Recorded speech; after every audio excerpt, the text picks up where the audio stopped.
is your full name? My full name is J. Anthony DiGiore, D-I-G-I-O-R-E. When and where were you born? March 19, 1930. It's a few days ago. And in Springfield, Massachusetts, on a Thursday. How long did you live in Springfield? Well, let's see. We graduated from Tech High School in '47. I worked a couple of years at Johnson's Bookstore and wound up on the streets of Boston University in '49. So I would say, then we spent 4 years in Boston and came back when my parents had moved from Springfield to Longmeadow. So in Springfield, I probably stood 19 years, and then 5 years or so in Longmeadow.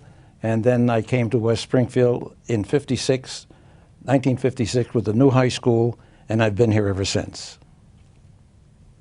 Who did you live with when you lived in Springfield? Again, please? Who did you live with? Your parents? Did you have siblings? Oh, definitely, yes. You lived with your parents? It was free food. You couldn't miss it, so I had to live with them. What were your parents' names? Mr. and Mrs. Carlo DiGiore, and Mom's name was Rose. Both Italian immigrants who came here in the 20s and very successful, and they finally wound up living in Longmeadow. Very interesting. And did you have any siblings? Siblings. Well, I have 2 sisters. Let's see. They don't come when I call them, but on the other hand, 2 sisters. One is Rosemary and one is Carol, and that's the 2 siblings. Were they older or younger than you? I'm the senior. I was first. Then my 2 sisters came after me. So you guys, were you ever in school together? I don't hear her. You got to speak Were you ever loud. in school together? No. There's I'm about 8 years before my first sister, so we were never in school together. But we did. All 3 of us went through public school in Springfield. So you said you went to college in Boston? Yes. What did you study? Music education. So is that what you did for a living afterwards? I certainly did. That's what I wound up doing here in the lovely town of West Springfield. So that's what brought you to West Springfield? Yes. And you've lived here ever since that brought you here? Right. I came with the brand new high school in 1956. And you worked with the high school? My job was instrumental music in the elementary grades 4, 5, and 6, and it fed into the junior high school. And when I retired in 1992, I was doing full-time instrumental music in grades 4, 5, and 6. And you liked the high school? Well, now, I never was in the high school. My job was elementary schools, traveling to the 8 elementary schools at the time. But my work fed the band students that I had in grades 4, 5, and 6 fed into the junior and high school. I performed concerts on the high school stage, but I never had a position of teaching in the high school. All right, I understand. So living in West Springfield, what were your favorite parts of West Springfield? All of them. Every section is beautiful. Because traveling to 8 schools, I was able to see all different sections of the town and then the different aspects of each community. Each one has its own flavor. So back to talking about your life when you went to high school. Did you have a nickname in high school? I don't know if I want to go into that because this is going to be a document. I'm not going to tell you that nickname because we're going to skip that for now. Okay. But it was. Did you have any hobbies or did you belong to any sports teams or clubs during high school? Well, the music educator at Tech at the time was a very infectious teacher in music. And one day he caught me on the side of the piano and he said that I had a gregarious personality. I thought he was swearing at me. And when I found out that gregarious meant liking people and having a skill at the keyboard, I was accompanying the boys' choir at Tech. I was in the band playing sax and glockenspiel. and it led me to BU in the field of music education, but it's all because of Max Irvin in my high school days that he exposed me to so-called music education, that I believed that I'd like to try it, and I graduated from BU in music ed, came to West Springfield as a music educator, and I'm still educating music. So music has inspired you to be where you are It has today? inspired me no end. I'm sure we'll get a little bit thorough later on this. Yeah. All right. How has high school, you think from what you've seen and heard from high school nowadays, how do you think it's changed since you were in high school? You mean the present high school setting, Yes. comparing that? Yes. Well,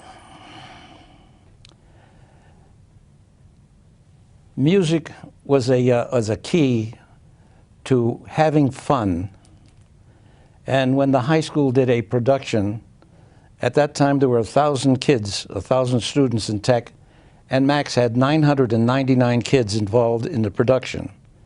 So tech flowered with music. Now, coming here to West Springfield, I found again a very fertile ground for music, and I enjoyed elementary music very much. The spin-off was that Recreation had decided to start a summer series of concerts. And so, because I had the ability of putting groups together, we started the summer series concerts in West Springfield. So the music that flourished for me in high school continues to today in this community of West Springfield.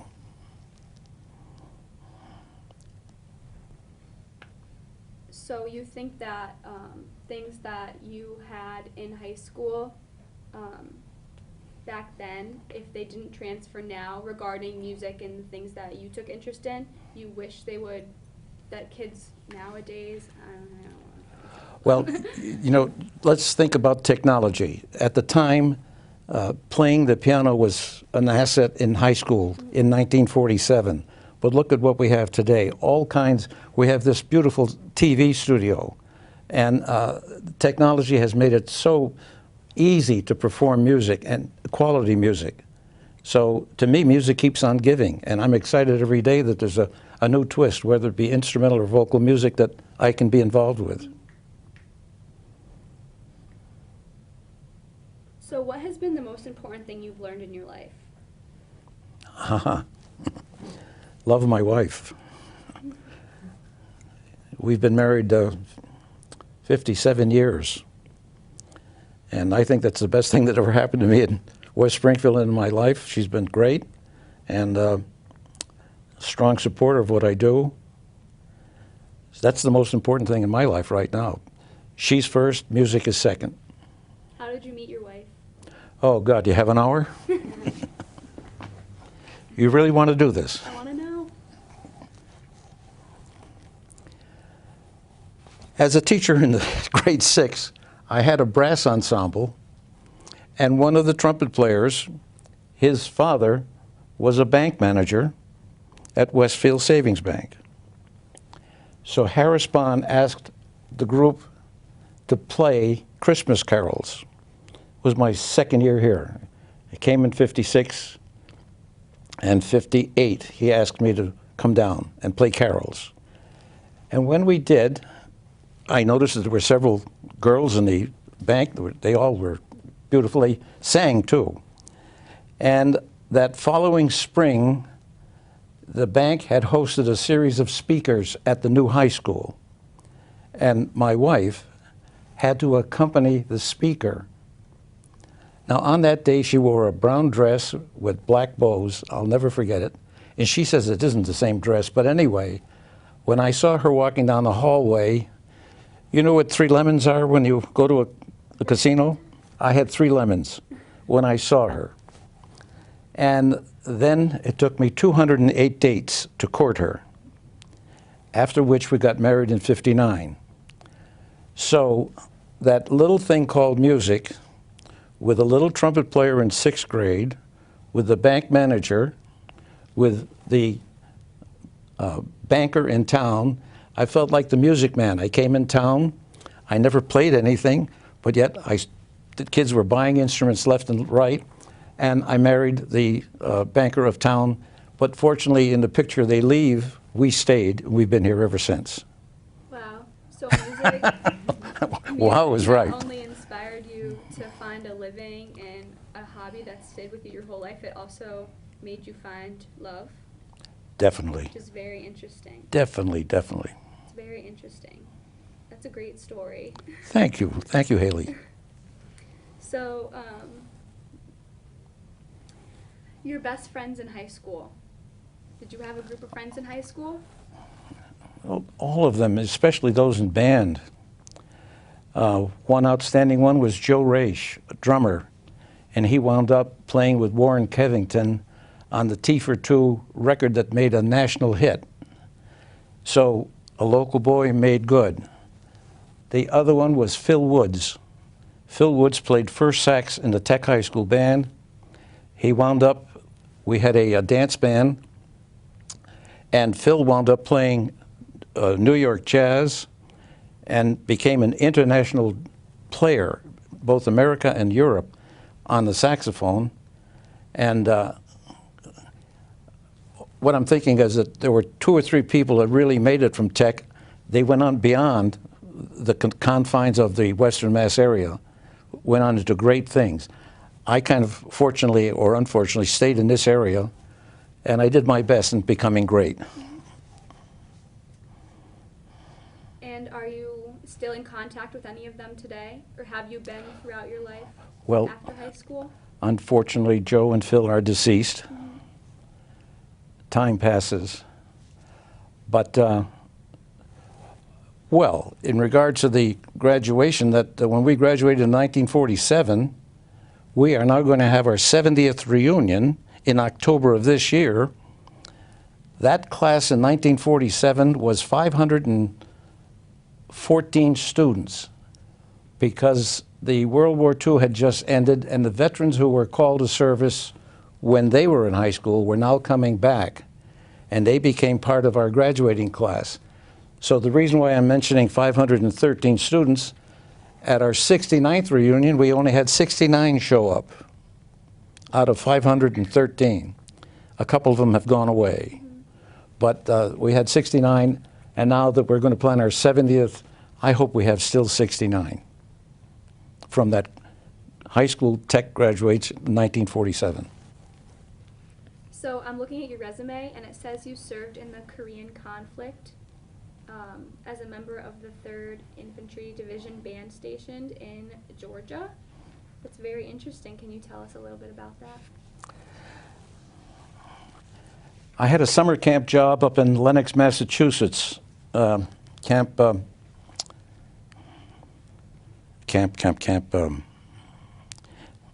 Anyway, it was a camp for Jewish boys.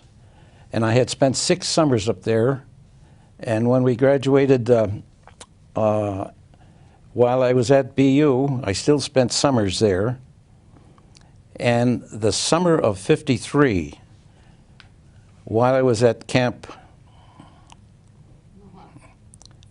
Mohawk? not quite, camp. It's right here. Anyway, I was at camp and I got an induction notice. And Mr. Kruger, the camp director, said, you're going to leave for the service on a Wednesday, so we're going to have a great going away party for you. So on a Wednesday morning, the whole camp turned out. We had a breakfast honoring Tony going to service. I came home to Longmeadow. I got a call from Mr. Kruger, and he said, we want you back. I got you a deferment. Went back to camp. Oh, this is terrible. Went back to camp, and the next morning we had a breakfast of Tony coming back from the war. That led to a deferment until October of '53. At that time, I had to go in.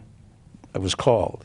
I wound up at Fort Dix for 2 or 3 months of basic, and then we went down to Fort Benning, Georgia.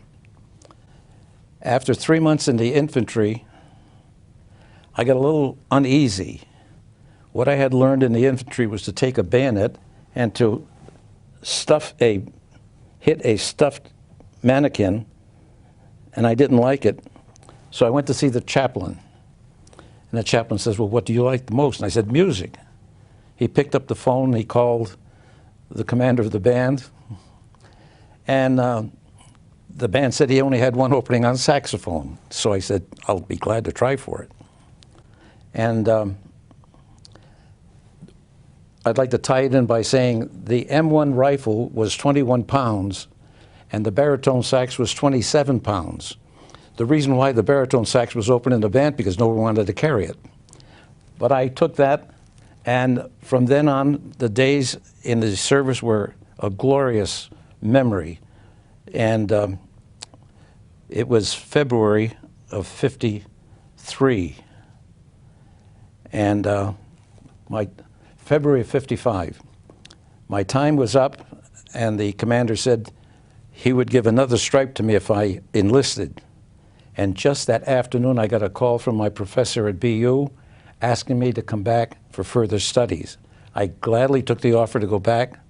The band commander didn't like it, but I left and went back to BU to get a master's in music education. And that's what music has done for me all along.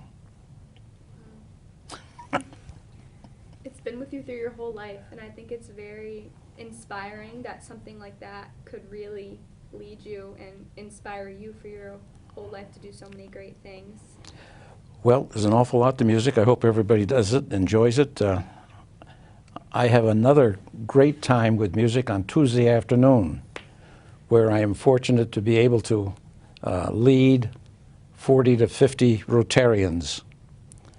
Now, to get 40 to 50 businessmen to open up their mouths and sing once a week is hard. But if I have the right tunes and the right programs, it seems that at the end of probably 20 years of doing it, the excitement of having that group sing every Tuesday afternoon inspires me to go another 50 years. That's what music does. And it's easy. So it's still with you a lot today, throughout things that you do now, like music. You still do a lot giving back to the community regarding music today? Well, where is that booklet? Where's the booklet? I'm sorry, but she asked for it. You're asking how music goes back to the community. Yes.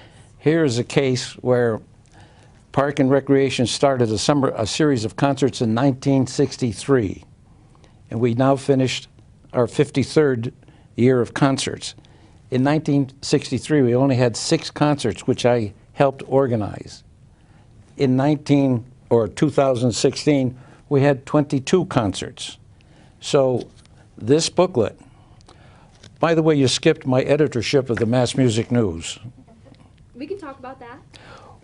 All right, before you do, I just want you to say that I put this book together because of my editorship with the Mass Music News, so that not only am a musician, a music educator, but I'm a desktop publisher. And what's great about this is that Park and Recreation sponsors free concerts, and Rotary provides the booklet. So look at those two organizations. We're the use of leisure time, Rotary looking to give back to the community, and I'm in the middle of that. And that's excitement every day. Now I'll put the book down. So, what were you saying about being the... Mass Music News? Yes. Do we have another hour? Yes, we do. I was teaching in West Springfield, I think probably 1960. No, I'll have to take it back. I had been teaching 10 or 12 years. And here's where living or being in a fraternity counts, because at BU I joined Symphonia, a very close-knit fraternity, and I have several fraternity brothers today. But leaving and coming back to West Springfield, there was a, remember now, in 1970 we did not have the technology to communicate newsletters as we do today. back in 1970, we had an old mimeograph machine, which you would type on a sheet, a newsletter, run it off 100 copies, and hand it out. Well, there's a state association called the Massachusetts Educators Association, and one of my fraternity brothers happened to be president in 1970. And in 1970, the editor in Brockton had decided to retire, and he had a publication of about 600 teachers throughout the state that he mimeographed a newsletter and put in the mail. So when Rodney May retired in 1970, the president, Herb Philpott, called me, and I had started a short newsletter with the Springfield Symphony Orchestra called Sounds. And the object of Sounds locally was to connect the symphony's outreach to children in the Western Mass area. And so by publishing a publication called Sounds, that was probably a circulation of 150 to the music educators in Western Mass. When my president heard that I had started in the publishing business, he asked if I'd consider taking over the Massachusetts Music News. I said yes. And at that time, the revolution had started in communications. From mimeographing, we went to something called hot lead.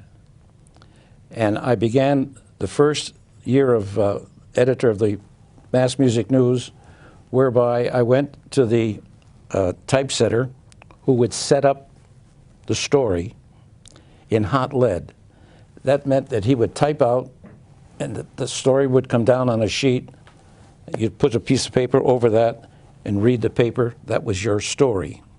But that hot lead was there, and that process was so archaic. And the point being that from 1970 until 2006, that I had that editorship, we went from hot lead to computer, whereby as stories came in to me from my colleagues throughout the state, I would type up those stories and just put them right into the computer and bring them down to the printer. So again, music led me to another avocation, publishing. And not only that, but I went into stamp collecting also. I have a very extensive collection of stamps that is just adorable. So music has been the thread to everything. So you like collecting stamps? I certainly do. What kind of stamps? I go for plate block commemoratives. That's four in a plate block. And well, I started collecting stamps way back in high school. So and you still do to this yes, day? yes, I have too many stamps. Do you have a book of them? 8 books of them, right? Wow. It's tremendous. I think I have to get rid of them some way, shape, or form. Would you like to buy some or something? No, you wouldn't like to buy them. No, okay, no. But I'm afraid I'm going to have to give them up, because I'm sure that a stamp collector would like some of the 1957 stamps that I have, sure originals of. And that magazine led me to buying more stamps because of mailing privileges, so that stamp collection grew automatically. So also on your resume, it says that you have a scholarship at Boston University. Well, the scholarship is for Western Mass. And also one of the side effects of being at the university is that when I came to Western Mass, we started an alumni, Boston University alumni. And the only thing we did once a year was give a scholarship. When we first had that organization in 1956, we gave away a dictionary. And today, or as of last summer, a local alumni association gave 3 $1,500 scholarships, matched second semester by the university. So scholarships, I don't have a scholarship for myself, but I'm involved in giving out scholarships to would-be music educators. The Community Service Award that you received? Well, there's several. One from the Grange, and I've received the Distinguished Service Award from the Massachusetts Music Educators. I've received a Paul Harris Award from the Rotary Club. I've received a town committee award for marching in the St. Patrick's Day parade. Many scholarships, many awards. So, your family life now, do you have children and grandchildren at all? Well, as I say, I have a lovely wife. We have two children. Two children. Our own children are Diane and Douglas. Our own children are Diane and Douglas, and I'm proud to say that Diane has a daughter, Sarah, who's working with Cartier in San Francisco, and Douglas is doing real estate in California. So between Ellen and I, we have two children and two grandchildren. So what was your childhood like? Well, again, at the age of 3, we had, traveling to Springfield at that time, morale shows. Morale shows would be comparable to the Pied Piper in the year 1000, who went from community to community with the news. So at the age of 3, we had Italian morale shows in the city of Springfield, and my dad was an organizer for bringing that type of show, 2 shows a year, to Springfield. Now, I say the age of 3 because at that time, in the play that was being played, they needed a baby for a domestic scene, or a so-called youngster, and I got the part. I think I spoiled the whole thing because there was a firing of a revolver, and I shouted or I started crying. So Lord knows, but I think the excitement that my dad had in bringing those people to town may have been the germ of liking music and trying to please people, because if you'll recall the picture of the Godfather, in the first Godfather 1, he's visiting a theater and there's a play going on, and a gentleman stands up and they ask him to sit down. But that's the exact thing that happened at one of the shows in 1933 in Springfield. And when that play, The Godfather, when the movie plays, I reflect on being 3 years old at the hall in Springfield. Now that led to taking piano lessons. At 10 years of age, my sister Rosemary started taking piano lessons, and I didn't like it because she was doing it and I wasn't. So Mom said, all right, both of you can take lessons at 50 cents a lesson. Fortunately, Rosemary is a better piano player than me, so she's not here to take the award. But we both had training in music, and so that skill at the age of 10, performing plays at the junior high school, then being a musician of sorts at the high school, music, music, music, and that's the theme of the whole life, starting from 3. So at home, growing up, did you have any chores? Any what? Chores, like things you had to do around the house, like did you have to wash the dishes or do anything like that? Well, I won't let my wife cut the grass or shovel the snow, so that's one thing that I can do. But she's in charge of inside, I'm in charge of outside. Chores, I enjoy dishes and making beds. I like that. What about when you were a child? I never did that. No? No. Mom always did that. I was spoiled by then. Did you have a job when you were a child? Or Wow, you teenager? are good, Haley. We had a job while I was in high school. 2 of them. One was working at Johnson's bookstore. So look at that again. I was right by the main door where everyone came through that main door, and I had the magazine rack, and that's where also stamp collecting began. But that was an early job, and then I was selling the Saturday Evening Post by the Armory during the war years. And then the summer camp camp. Where's my wife? She knows all of those answers. I'm looking for the name of that camp. Oh, God, Joe Kruger will be angry. Well, anyway, 6 or 7 summers at camp with music, and then university led me all the way to the service in 53, back to the university in 56, and then starting full-time music education in September of 56 with the new high school in West Springfield. So speaking of having a job in high school, what was minimum wage? How much money did you make when you My were, salary as a beginning teacher? no, when you were working as a teenager or in high school or even starting out? young? I never had an income after starting work here. I take that back. I never had an income until the Massachusetts Music News came, because that paid a stipend. That was additional income when I had the magazine for 36 years.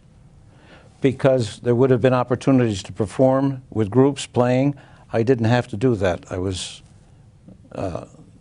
providing for the family, and I had an additional income with the publication of the Music News. So when you were a child and when you were in high school and when you were an adult, prices for buying food and groceries and appliances were a lot different. Were they a lot different than they are now? Like, were things a lot less expensive, or? Well, I reflect on the first set that we bought for our living room, which was all plastic. And we went to a building in Springfield on the 2nd floor, and it was acres of plastic furniture, and we thought that we were living high when we bought 4 or 5 plastic pieces. Then, as the years go on and we went and bought better looking furniture, I'm amazed at what we have in the house today. I don't believe it. We have it compared to the plastic pieces that we started off with. So that's what it was in 1956, but it's entirely different in 2017. So just the way things were built were a lot different. Definitely. Very archaic, primitive. We didn't have half the materials then that are available now. How have you seen West Springfield change from the time you started living here until now? Now that's a good one. Being able to travel to 8 elementary schools, I not only had the students from the different areas of town, but I also had their parents. So when we did our traditional end-of-the-year concert in the old high school, that was a gathering of the whole community, because the students that were playing were representative of the elementary schools, and those parents all showed up. And I think it's still carried on now to a degree. But the community itself, it's best to live in West Springfield because it's easy to get to Boston and it's easy to get to New York. And this is sensible living, a good place to work and live in West Springfield. In a few days or years, we're going to have a casino right next door. You couldn't ask for a better way of gambling than having a casino next door. To go to New York, you can get the best plays that are available. And now, right here in town, we have our own little artistic gem, the Majestic Theater. From living in the center of town, just going down the hill, I can get to hear and see good Broadway shows right here in this community with quality entertainment. And I have access to Boston when I need it and access to New York when I need it. But everything is now self-contained. Leisure, employment, work, living, I don't know what else, but anything that you need is right here in town. So the change has been one year progressing after another.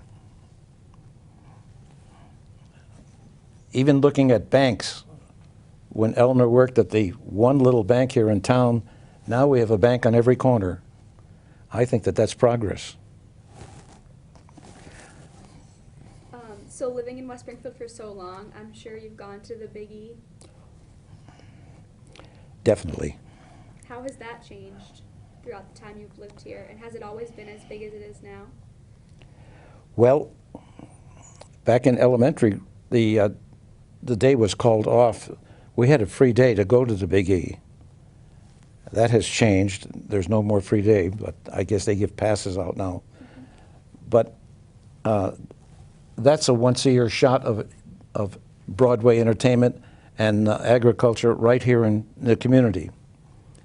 Now, again, music has led me to working with the Big E in that they have a lovely Storeton Green down there with a gazebo. The Big E lets us have 5 concerts down there at no charge. Now, we bring the entertainment down there, but because of that environment, because of that setting for that, the venue for that concert, every blade of grass seems to be filled when we have our concerts down there because it's such an attractive setting to have a concert. So, again, working with the Big E, maybe outside or not, we're using the grounds for the purpose of music. And there's not one community in Western Mass that offers the type of summer entertainment that we have with the different venues that we offer at no cost and a worthy use of leisure time. It's all here in West Springfield.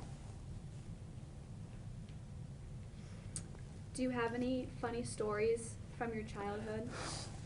No, No. we're not. No, we'll skip that one. How have you seen the buildings in Springfield and West Springfield change throughout the time you've lived in both Springfield and West Springfield? Because I know Springfield has a lot of big buildings, and West Springfield does have some, but... Well, in 1936, there were several theaters in downtown Springfield because Jim Cagney and the Yankee Doodle Dandy picture was playing at the Capitol, and I was privileged to be able to go down, because I lived in the south end of the city, to walk down to a theater and enjoy a movie. In '38, we had a flood, and that flood was disastrous because things changed in the south end of the city, and the hurricane followed that. From 40 to 50, that meant school years and summer employment leading up to Camp Mackinac. That is the name of this. That's the name of it. Thank you very much. Camp Mackinac. Remember that now. Camp for Jewish boys in Lenox, Mass. But several summers in Camp Mackinac, and then coming back and watching the changes. The South End is entirely different from what it was 50 years ago, and it's changing daily. The town of West Springfield, I can still recall some dirt paths. They're all paved over and roads now. So nothing is permanent as its progress is. Is there anything else specifically that you would like to talk about? I think this is quite a bit. Thank you, Haley, for everything. This is very nice. Thank you.